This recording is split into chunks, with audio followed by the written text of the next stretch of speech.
Myles Garrett not at OTAs. Take us through, you wrote an article about it. Take us through what you're thinking with that. I know that overall OTAs for a veteran is not a big deal, and it's not like Myles Garrett missing it is going to turn into all of a sudden he can't play. It's for his own production, for what he needs to do. It's absolutely fine.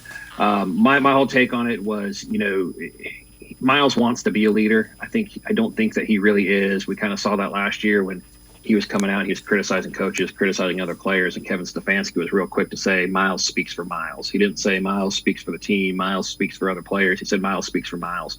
And I thought that was kind of definitive. But Myles continues. He wants to be that leader. He wants to be a guy that people look up to. He was quick to criticize Joe Woods, talking about, we would look. Doesn't matter if you want to run through a wall if you don't know which way you're going. So he wants to be that guy that people listen to, but your actions have to fall in line with that. So when the team does go and make a change at defensive coordinator, you might want to show a little bit of support and be there with the new defensive coordinator, learn the system. In the long run, it doesn't bother me a lot. I don't think that your defensive end needs to be a team leader.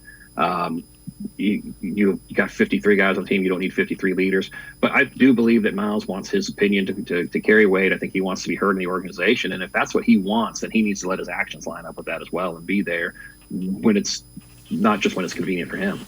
Yeah, and again, it's voluntary. But I get it. The one thing is you can't be something you're not. You know what I mean? Same thing that we say about coaches.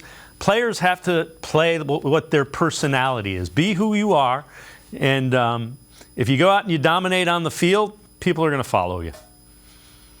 Yeah, and I think the only reason I've ever, I take a lot of grief for my stance or what I had said about Myles. And I think the only reason I even mentioned it is because of the fact that I feel like he is trying to go beyond and trying to become that vocal team leader. And I don't think that that's his role, and I don't think it has to be his role. So, but like I said, if he wants to criticize other players for not stepping up and not taking advantage of certain situations, then he's got to be willing to walk the walk as well along with that, other than just playing on Sundays. And if that's all he wanted to do is go out there and play on Sundays, that's absolutely fine too, because he's phenomenal at it. So that's just, my take on it. And I know it's not incredibly popular.